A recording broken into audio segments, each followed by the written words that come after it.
Welcome back to another episode of PBO Perspectives in Business, Finance, and HR. Join us as we break down the complex business topics of the day and share practical tips for maximizing efficiencies and increasing profitability. I'm Joey McCoy, and today we'll be discussing a topic that has become increasingly more common in just the past few years, the remote work environment. The opportunities, the challenges, and some tips and best practices to managing employees when the employees are working from their home. I'm here with Fran San Diego, the CEO of PBO Advisory Group, and Rachel Allen, one of PBO's expert HR consultants. Hi, Fran and Rachel. Welcome back to the podcast.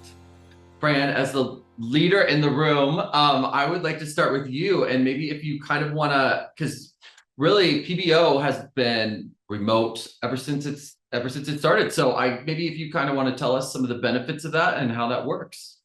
There have been so many benefits to our team being really hybrid and remote.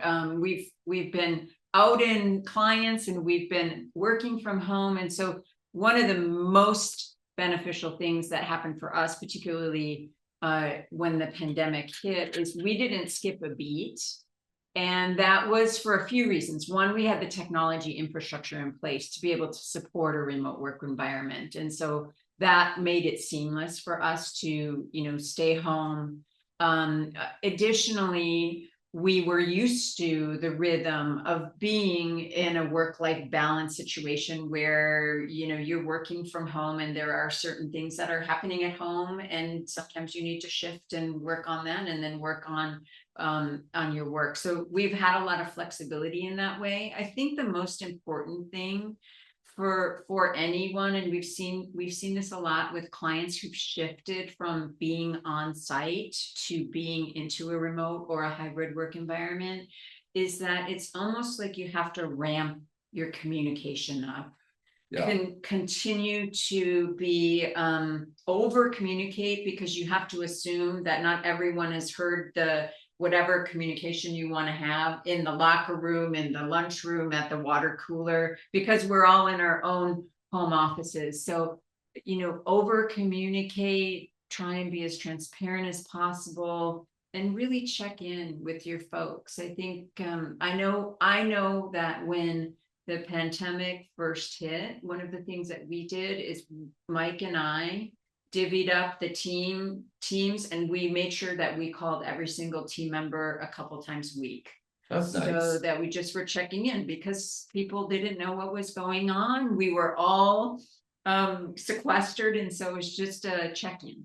People appreciate that too, for sure. Now, with a new employee, there really could be, if somebody's starting new and they don't know anybody yet, they could feel kind of isolated, I guess, if they're just at home and then they haven't established this team, feeling with the rest of the company. So how do you usually go about handling that with new employees? That is such a great question, and it's an ongoing evolutionary process for us. We are onboarding folks that are not in California, because we're able to get talent from all over the United States these days. And so, the onboarding process is long and there's a lot to learn. And so as we're going through this, we have videos, we have welcome videos. So people who are new to the company are seeing a variety of our faces. Michael, our ops person, is connecting with folks and trying to train them up. But what we have seen is, again, it's that check-in. The more we can check in, the more immediately we can get our mentors connected with our new hires, so that they can understand the culture of the company, how we serve our clients, and just how we operate. We have a monthly all staff meeting. I know we have clients who have weekly staff meetings where they're checking in, talking about objectives. I know our departments have more regular meetings so that we're all connected. It is an ongoing evolution. Yeah, utilizing your calendar is really important in a remote work environment. And then from the client perspective, how do clients respond to working remotely?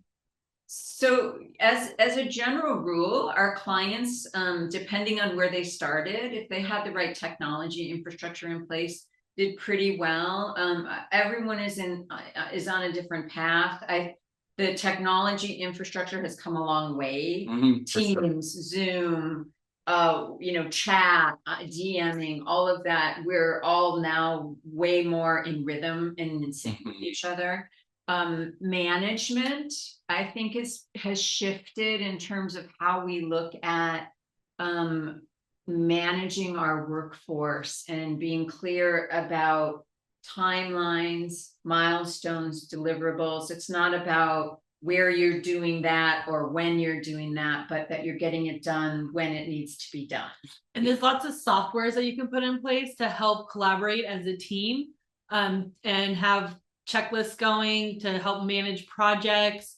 So it can feel like you're sitting right next to your coworker if you're both on a video chat, looking at the same screen, working together. You get that feel of, oh, we're in the same room. But one thing you want to do is put a lot of intention behind your communications so that when you are working with them, it's not only just work you're ever talking about. One thing is you don't want to forget to say, how you doing? Yeah. Because that's something that can get lost in the remote work environment. And that really helps build the connection, is to have that, hey, how you doing today? Yes. Oh, you told me about this last time we met. How did that go? So remember to add some of that personal connection in, and you have to intentionally do it, because it doesn't happen as naturally as, you see someone at the coffee machine like you would if you're in the environment. But it also, being a remote worker is a huge time saver too, because you don't get stuck talking for 20 minutes to someone or get caught up in office drama that is not productive. You can focus on the positives in your personal life or anything you need to talk about with your coworkers, and then get down to work and share a computer screen, do a share screen, you're looking at the same thing, and you can have really good dedicated focus time. We have a really funny software developer client, and if you've ever been in a software development relationship, as a general rule, all the coders are in kind of a pen, and they're all coding quietly, but from time to time they're talking. We have a client where all their developers log into Zoom and they're coding together, but they talk to each other as things come up. So they're simulating their think tank environment, but they're all at home. Very interesting. Yeah. It's like a collective consciousness. They're all like pitching it. Yeah, that's very interesting. And actually, from the client perspective, I've noticed that some clients, like, I think it's a little less invasive for a consultant, that we're not like hovering over them, looking over their shoulder, like they don't have to like feel like you can turn it off when we're kind of finished. Like, we're not being in person, I think sometimes could be a little more invasive. It's important to set meetings. You mentioned following a calendar before. Yes. That is going to help keep people connected and on track. If you set like weekly meetings or bi-weekly meetings, just standing on your calendar so that same time, same link, you're going to have a connection with that person. And then you find that they will reach out to you outside those standing meetings as well, because they remember you. So even if you just have a half hour, schedule them every other week, you're going to be talking to them a lot more than a half hour, because they remember as things come up and can reach out too. So the other side of that coin is, if you're going to be a remote worker, you need to be responsive. That's a huge point. That's good point. That's key factor in it, because if people can't get a hold of you, even if you're working and you just have your notifications turned off, they're going to assume maybe that you're not. Yes. So you want to make sure that you go out of your way to at least give some sort of response of, I'll get back to you, I'm working on that. Oh, sorry, I was in a meeting, just so that people don't feel like they're just sending an email or a message out to space. So responsiveness and communication are going to be absolute key to having a successful remote work environment, and the benefits you can get from that are immense. I'm a big fan of remote work in the right situations. Obviously, not every position is going to be able to be remote. Yes. We all saw how that happened with schools and teachers teaching children remotely is a challenge. So it's not going to be, it can be done, but it is going to, it's probably for a lot of kids, it's better in the classroom. So there are going to be jobs where it's just not really feasible to be remote. But for the large part, if you do a chunk of your work on a computer, then you could do it from anywhere. Yes. Yes, and I do want to come back to the whole, like, evaluating performance of remote workers and kind of how to keep ensuring people are doing their work. But I mean, a remote work environment is not for everybody because some jobs can't be remote, right? And so there is a little bit of an equity situation. I have one client that most of their staff can't work remotely. They have to be in person, but they have a marketing person too. That person could definitely be remote, but to make things fair, they want everyone to be in person. So there is that kind of element to think about that. To come back to, go ahead. I was going to say, to be fair there, I think you need to look at it by job function. Yeah. Because not everyone's getting paid the exact same wage, throughout different jobs. So it has to be by what your function is. So that marketing person you're talking about, the marketing department, let them all be remote. If everyone else, just because other people's jobs have different requirements, I don't necessarily think that it would be fair to the person who can work remote in marketing.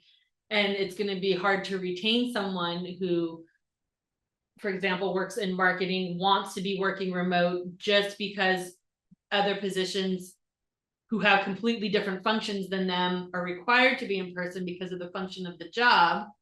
Then you're not going to be able to retain someone who would otherwise want a remote position and could go get it for their job. So you really want to be looking at the functionality of the job, and if it's possible, not just because this other department, it doesn't make sense because they have to be doing hands-on stuff on site, but this other person's working from a computer. Like, you want to do like jobs to like jobs when evaluating fairness. Yeah, and I have found that specifically with marketing and accounting, those types of positions really like almost have the expectation of being able to work remotely.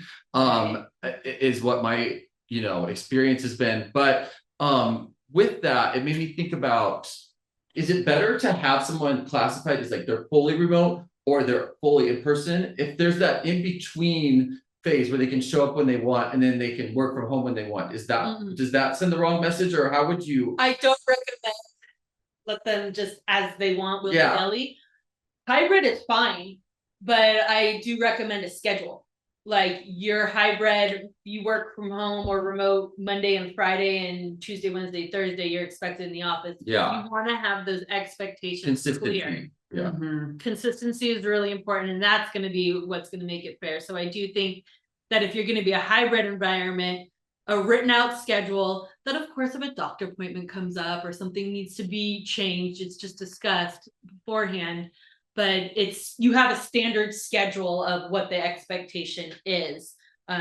Otherwise you're looking for and I've seen a lot with team leaders that have responsibility for a department or a division, that they kind of check in with their team and say, hey, how are you guys doing? Do you feel a little isolated being at home all the time? Is there benefit for us coming together as a team from time to time? And what should we have that schedule look like? And so there's some sort of collaboration and transparency in the conversation rather than saying, okay, here's the schedule. And I know that, when we internally have decided to come in once a week because we get so much done, and there's so many things that you can just say, oh, what about this, and this, that it's really more efficient, frankly. And we like to work together and we like to be together, and I was a little worried when I said, hey guys, do you want to come in once in a while? And people were like, yes. People get lonely at home. Lonely. I get lonely sometimes. I've read articles about folks that are, they do start to feel a little isolated when they're working at home all the time. So checking in on that is also really important. There's so many benefits to having a work-life balance and being able Yes. to have the flexibility of being at home, but there are also challenges in it. Yeah. And so really talking about what are those challenges and how can we mitigate them is important.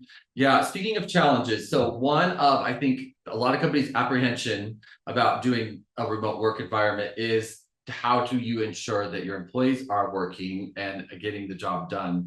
Do you have any tips on ensuring productivity in a remote work environment? You focus on tasks and Yeah. completion of goals. You can set goals for them, and are they meeting these benchmarks? They meeting the goals. I mean, it's different, but depending on what their position is and what the job is, using tracking tools to track where they're at in a project and mandating that those are updated every step of the way are a good way to be able to monitor without having to bug them to say where you at with it.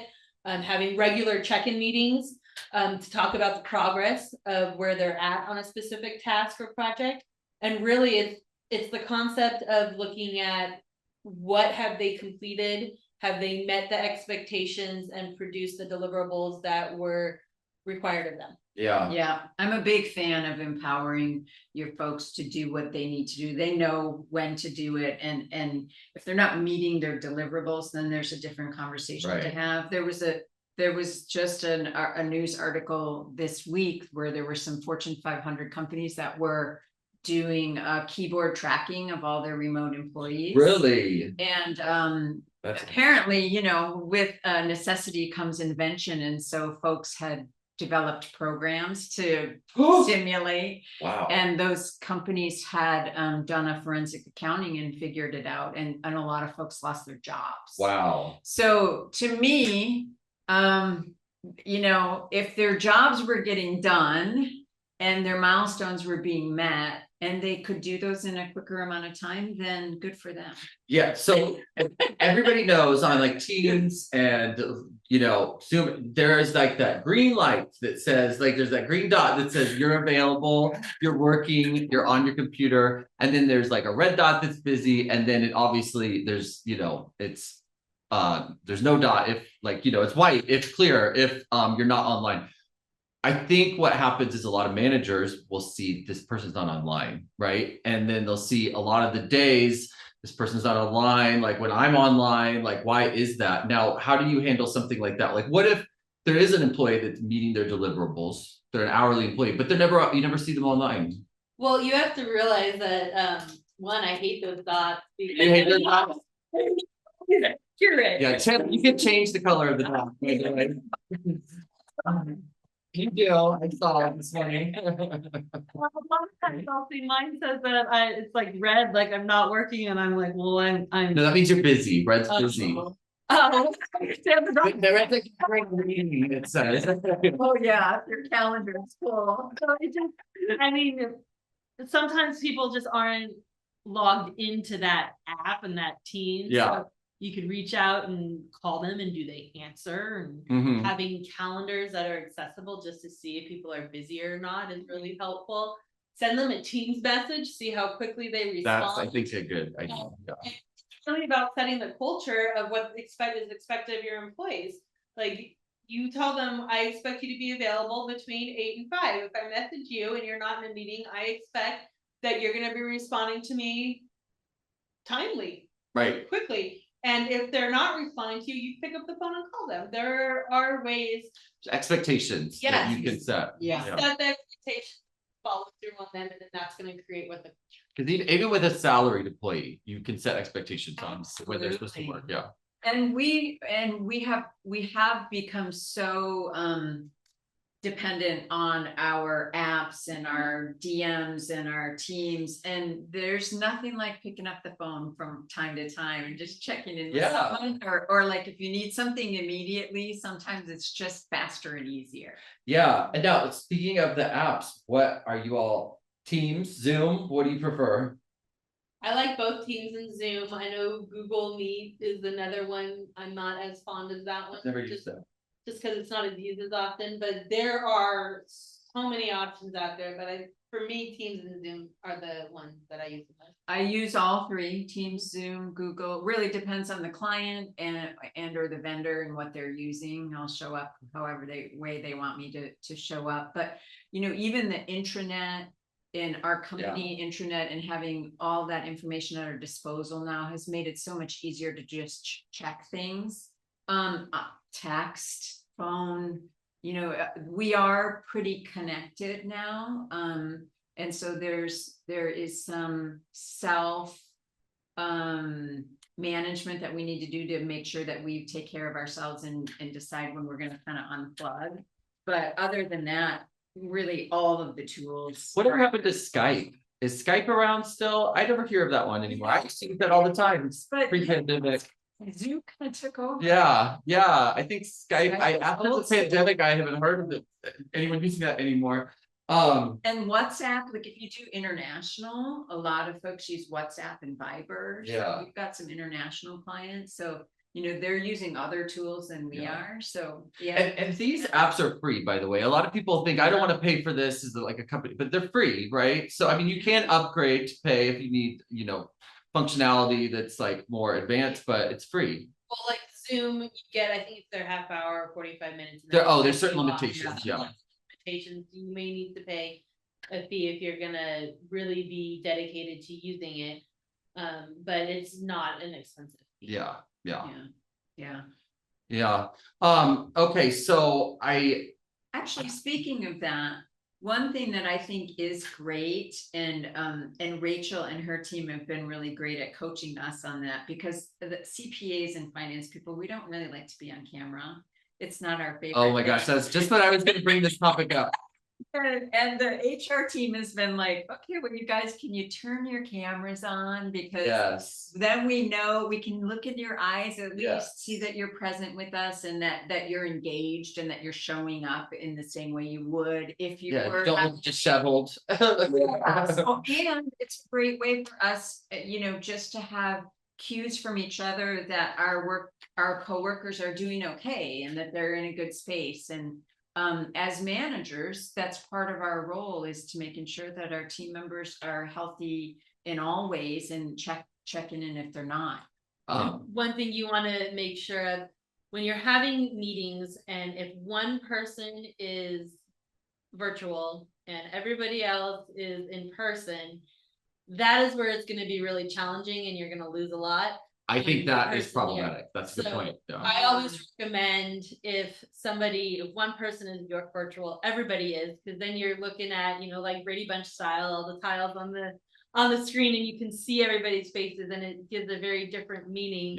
If it's either everybody in person or everybody remote on a camera, because you lose too much if it's 2 or 3 people trying to hide behind one screen. To talk to the one person who's on the other end. My brother is a director at Amazon, and one time I was staying at his house for like a weekend, and he was working, and they can just turn on your camera and look at you at any time from their end. And so I know. I know. Working out in the background, like in the kitchen, it's like making food, and he's like, turn on the camera.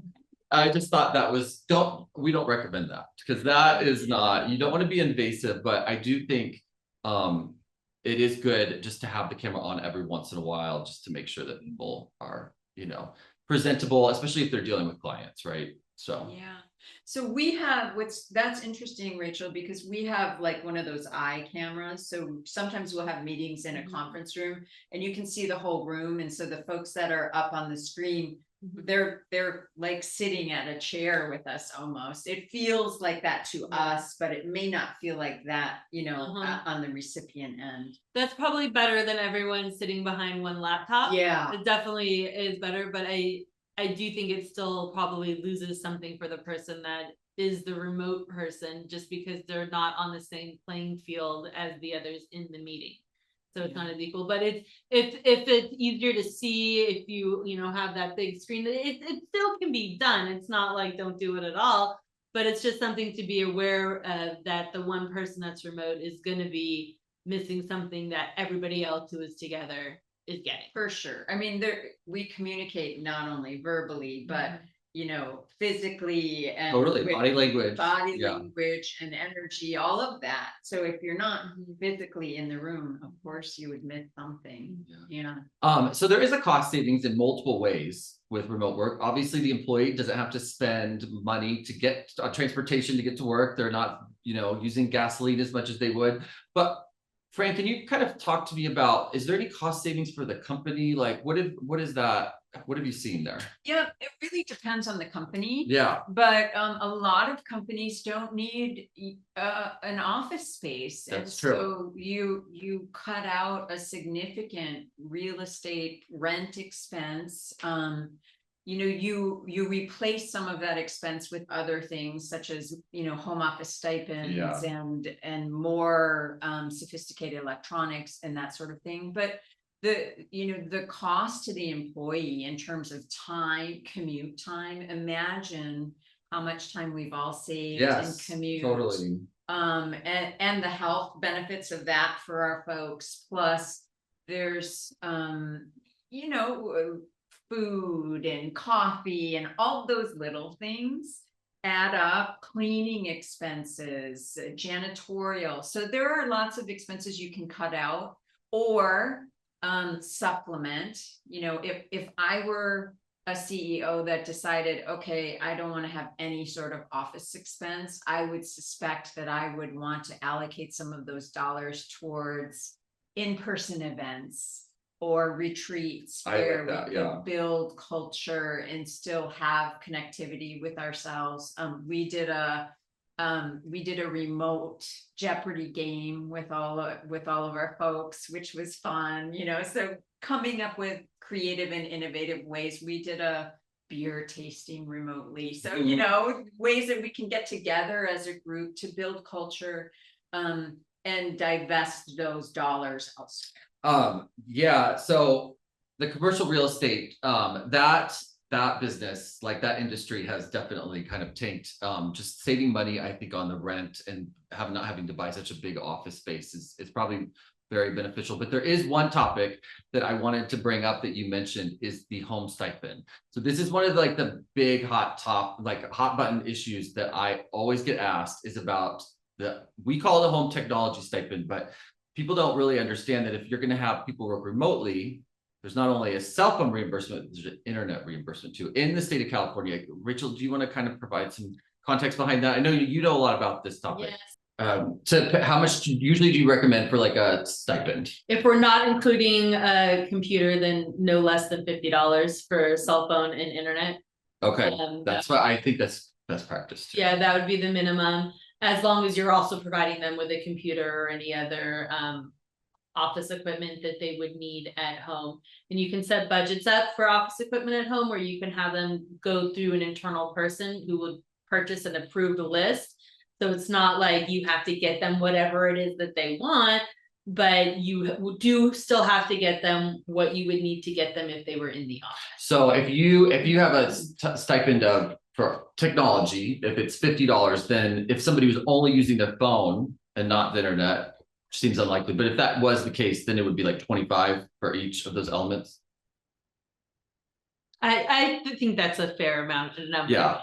I get this question a lot because we have there's a lot of clients that they'll have their staff maybe work from home 1 day a week, right? And they're like, why should I have to pay for their internet? They're only working 1 day a week from home, but you do because it's the law in California. So if somebody, so it can be proportional is what you're saying. Yeah, it needs to be supportable. Yeah. Okay. Yeah, you have to you should be turning in receipts as well. Well, for reimbursements, right? Reimbursements, yeah. Yes. Yeah. Right. I think stipends are the way to go, probably, but that's taxed. Yes.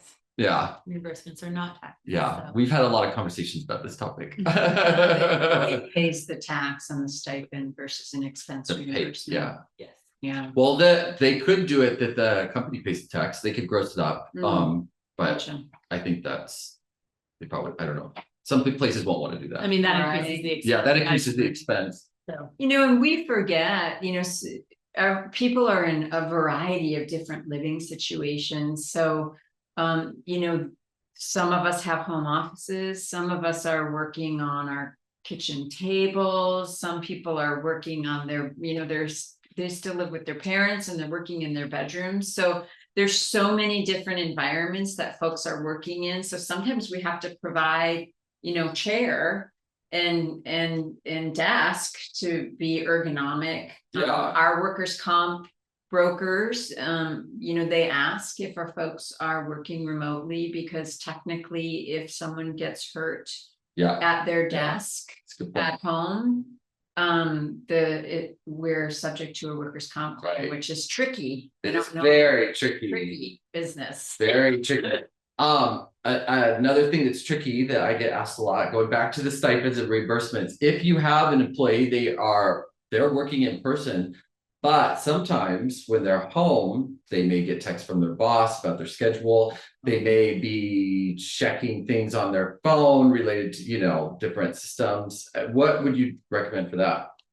So if it is an hourly employee and they're doing anything other than discussing a schedule, you have to still be paying them. Correct. If they're non-exempt. Discussing a schedule is not considered work, so that's okay. Okay, so that's something that I think people get confused about. Yes, but if you have your email connected to your phone, that's a big thing. Then you need to make sure if you allow that as an employer, then you need to make sure that you are reimbursing them for their phone. You could have a policy in place and put security measures in place for non-exempt employees to not be able to access that from their phones if they're expected to be in the office and not be remote instead. But that, usually you want people to be able to check their emails. But if you are allowing hourly employees to have that on their phone, you have to also remind them that not only are you getting reimbursed for your cell phone, but you're getting paid for your time checking work emails as well. And so that can get into some whole wage and hour areas. So it's not a bad idea to at least have a policy saying for non-exempt employees that if you're not a remote environment, you're an in-person environment, that they're not to be checking their email, they're not to have it connected. If you are communicated outside of your regular schedule, make sure you put it on your timesheet. Yes, and even for salaried employees, this gets a little tricky because you may be working in person 40 hours a week, but they may take their computer home with them and they may be doing work at their home, which creates it's a voluntary thing, but then that creates a situation where, what do you recommend for that? Because I get that question a lot. Yeah, you give them a stipend. You give them a stipend, but if it's an exempt employee, you're not, you don't have the wage and hour considerations. No, not the pay. You still need to give them a stipend. So it's really good to just kind of build that into your budget. The safe thing is really if you don't want to pay the stipend, don't have them work from home at all. Right. Yeah. And really it's back to what you said, setting expectations, really being clear about what's required. If we have an hourly employee, then don't work at home. We don't want hourly employees working at home. Is that kind of a tricky situation? That seems a little more risky. We need to just say, no, if they're working in the office and they're working 40 hours a week at the office, then it's shut your computer down, go home, you're off for the day, and we won't bother you, because that was the expectation and the description of the job when that person was hired. So it's all about, I think, setting expectation, like you said, and being vigilant about our policies and clear about what they mean. And make sure your policies are well communicated as well, because you can have them in a handbook, but so many people are reading it. The whole So, make sure that it's okay to have non-exempt hourly employees working remote. You just want to make sure you're abundantly clear about how they have to record their time and remind them about it as well. Like send the policies out quarterly, just as a reminder, guys, make sure this is happening. And have that expectation, because all those wage and hour laws still apply whether you're remote or in person if you're non-exempt. Yeah, totally. What if you have an employee that's working from remote locations? They're not working from home, but they're working from remote locations with their phone. Would you do a cell phone reimbursement? Like they're out in the field, essentially. Yeah, absolutely. Yeah, because they're using their phone. Yes. Yeah. So you're providing the phone and paying the whole bill for it. Yeah. But usually it's easier to just have one phone. Which brings up another point. you know, if they're working in the office, they should be using like a landline, like a company phone.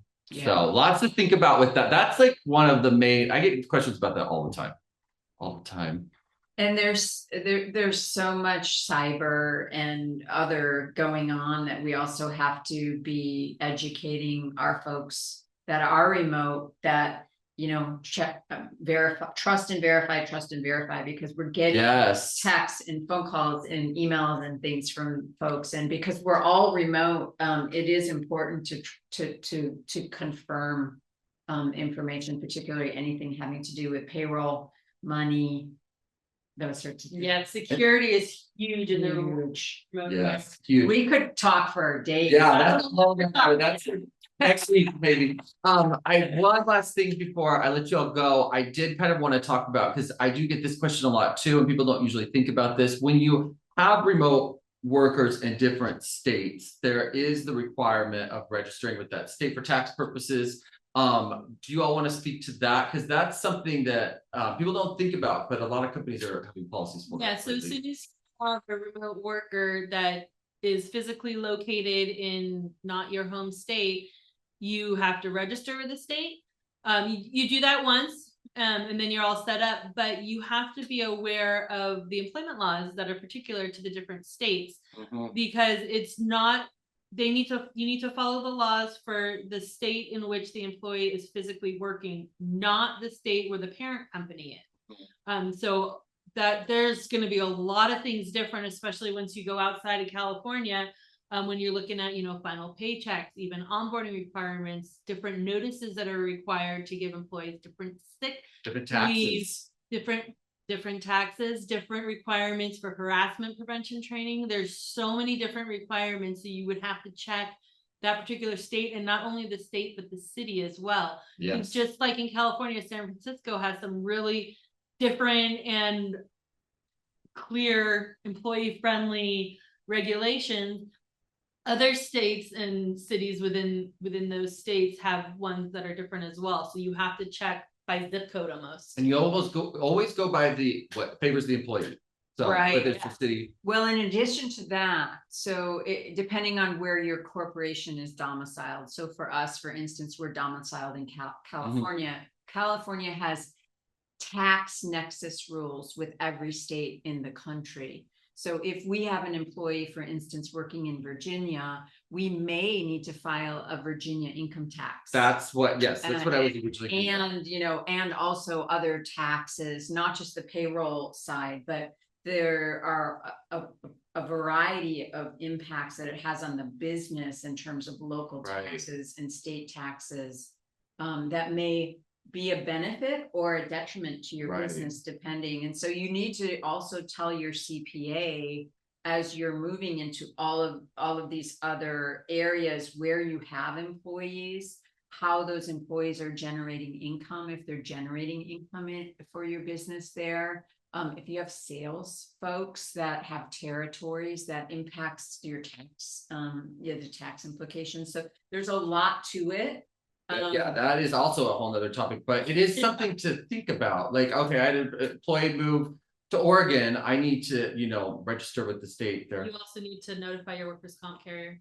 Oh, you do? Okay, so that's another, okay, that's a good, I don't think a lot of people would even think about that. Yeah, so strategically, in some ways, because it's an administrative burden to, like, say you go out into 15 or 20 states, maybe you choose 5 states that you focus on attracting talent. They're approved states. The administrative burden of that is such that you don't really want to spread so thin. So being proactive, even in how you approach your recruiting and how you're looking at your business footprint is a wise thing to do before you hire someone in a new state that you've never done business in. You also need to think about the benefits that you offer, because if you offer HMO plans and it's an out-of-state person, they're not gonna. Oh yeah, what medical plans do they have access to? So would want to consult with your broker, because PPO plans usually, for the most part, are going to be transferable. They're not going to have as good. You're going to be out of network.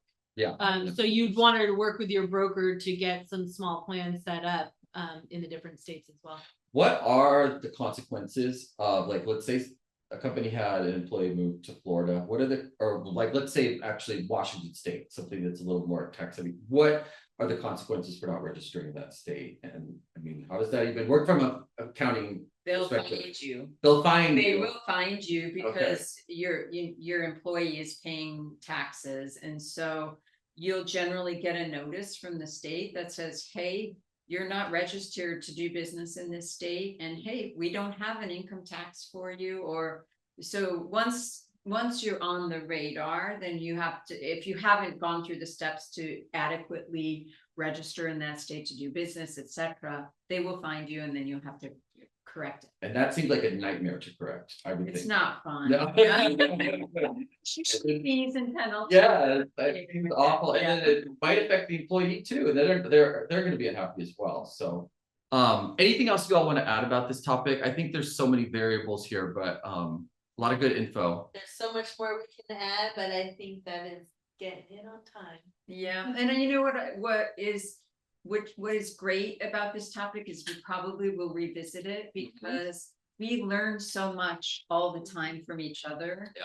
And technology is constantly changing, and so we are just continuing to evolve this. I think that it's never going away. Remote working No, is never going no, away, definitely and not. so we're very creative and innovative human beings, and so we'll get better at it. Yeah, in for time. sure. And it's a huge way to, like, when you're recruiting, it's a huge plus. Like, people really almost are looking for that at this point, so.